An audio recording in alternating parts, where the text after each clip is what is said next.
Olá, bom dia, boa tarde, boa noite, boa madrugada. Você, futura juíza leiga do TJ de Minas Gerais. Você, futuro juiz leigo do TJ Mineiro. Seja muito bem-vindo à nossa pílula de número 16. Hoje a gente vai conversar sobre o contrato preliminar. Pacto em contraendo, contrato preliminar, também chamado de pré-contrato ou antecontrato por alguns doutrinadores, tá? O contrato preliminar, também chamado de contrato de promessa. Esse tema está previsto a partir do artigo 462 do nosso Código Civil Brasileiro. Então, atenção, se na hora da prova pintar para você o tema contrato preliminar, pré-contrato, promessa, antecontrato, você já sabe, tudo isso é a mesma coisa, tudo isso é teoria geral dos contratos, tudo isso é o tema do contrato preliminar, tudo isso começa no artigo 462 do Código Civil, tá? Então, vamos começar o tema do contrato preliminar com o conceito. Então, eu vou começar aqui o nosso bate-papo, essa nossa pílula de número 16. O tema, como você já viu, é o contrato preliminar. E o primeiro assunto desse tema é o seu conceito. O que é um contrato preliminar, um pacto em contraendo, o que é isso que a gente vai estudar agora? Presta atenção. Contrato preliminar é um contrato por meio do qual as partes estabelecem como obrigação a celebração de um segundo e definitivo contrato, sob certas condições ou diante de certos adimplementos, tá? Então, é um contrato de compromisso, de promessa de celebração de um segundo contrato. Esse segundo contrato também tem nome na doutrina. O Marco Aurélio Bezerra de Melo, desembargador, amigo querido Marquinhos, desembargador do TJ do Rio de Janeiro, chamará esse segundo contrato de contrato definitivo. Chamará esse segundo contrato de contrato definitivo. Então, perceba, você já sabe o que é um contrato preliminar. Dito isso, a gente dá o nosso segundo passo para entender, que é com exemplos. Roberto, traz exemplos para mim de contratos preliminares para que eu possa visualizar, para que eu possa enxergar. Vamos lá. Promessa de compra e venda de imóvel. É um contrato preliminar. As partes prometem celebrar um contrato futuro. Promessa de mútuo, exemplo 2, promessa de empréstimo. Eu prometo que vou lhe emprestar dinheiro sob certas condições, ou vice-versa. É um contrato preliminar, é um contrato de promessa, é um pré-contrato, é um antecontrato. As partes se comprometem a celebrar um contrato futuro, que será o contrato de empréstimo. Ou, terceiro exemplo, esse agora é o exemplo da doutrina do Marquinhos, do desembargador Marco Aurélio Bezerra de Melo. Imagine que alguém vai disputar uma licitação com a administração pública e celebre contratos preliminares com seus fornecedores, sob certas condições. Quais sejam? Se eu vencer a licitação, eu celebro com você um contrato preliminar. Se eu vencer a licitação, aquele contrato preliminar pode ser considerado concluído e você pode exigir a celebração de um contrato definitivo de fornecimento comigo. Agora, se eu perder a licitação, então aquele contrato preliminar não foi concluído, você não pode exigir, digamos assim, a celebração do contrato definitivo. Então, fique atento a essas ideias. Dito isso, a gente vai para um segundo elemento importante do contrato preliminar, que diz respeito aos requisitos, tá? Que diz respeito aos requisitos.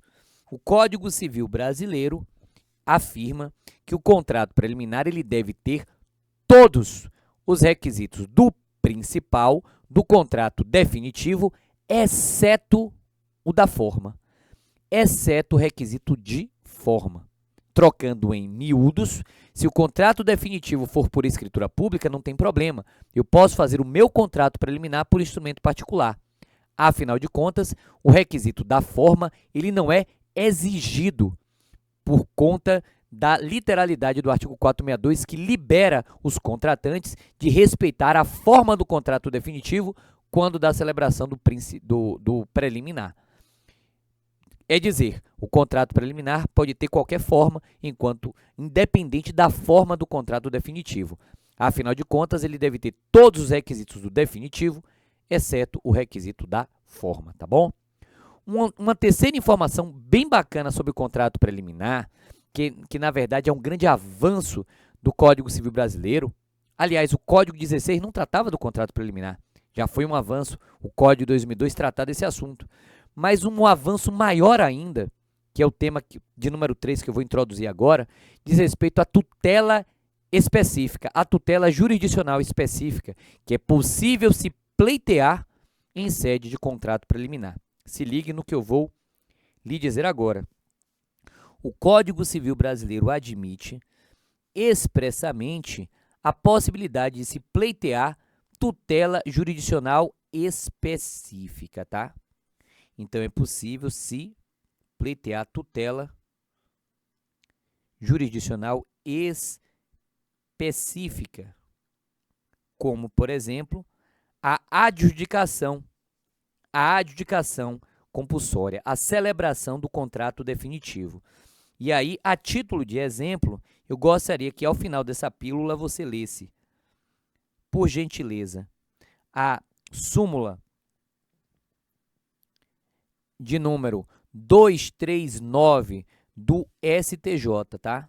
239 do Superior Tribunal de Justiça, tá? Se você quiser também aprofundar essa mesma ideia, você tem aqui um recurso especial belíssimo do meu amigo querido ministro Luiz Felipe Salomão, 1.364.272. Roberto, por que você está me trazendo esse RESP? Porque ele é mineirinho, tem tudo a ver aí com o seu concurso do juiz leigo, do TJ aí de Minas Gerais. E o que nós queremos dizer a você é que nas pegadas do artigo 463 do Código Civil, é possível que o credor de um contrato preliminar exija na Justiça a adjudicação compulsória, independente do registro dele, a celebração do contrato principal.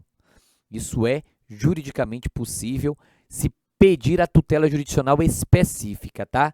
Que é a exigência da celebração do contrato principal. Mas atenção, desde que não exista cláusula de arrependimento dentro do contrato preliminar.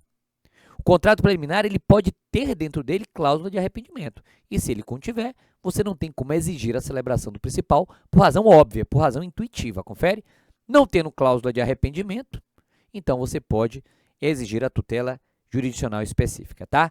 Vamos agora para a informação de número 4 sobre o contrato preliminar. Vamos agora conversar sobre o registro. A legislação brasileira, no artigo 468, diz que, no artigo 463, parágrafo único, diz que o contrato preliminar deve ser levado a registro. A doutrina vai dizer quanto a esse tema, a doutrina vai afirmar quanto a esse assunto, que o objetivo do registro é apenas obter efeito erga omnes, de modo que ele é apenas uma faculdade, que não retira a obrigação do contrato preliminar. Enunciado 30 do CJF, enunciado de número 30 do Conselho da Justiça Federal, em primeira jornada de direito civil, tá? Então, o registro é devido, a lei manda realizar o registro, mas a doutrina afirma que esse registro ele é facultativo, que esse registro, na verdade, ele tem como única função dar eficácia erga omnes ao contrato preliminar. Não sendo registrado, não tem problema, o contrato preliminar terá eficácia inter partes, súmula 239 do STJ, enunciado 30 de doutrina do Conselho da Justiça Federal, também do STJ, tá? Muito obrigado pelo seu carinho e respeito, e você agora deve ler os artigos de lei sobre o contrato preliminar. Combinado?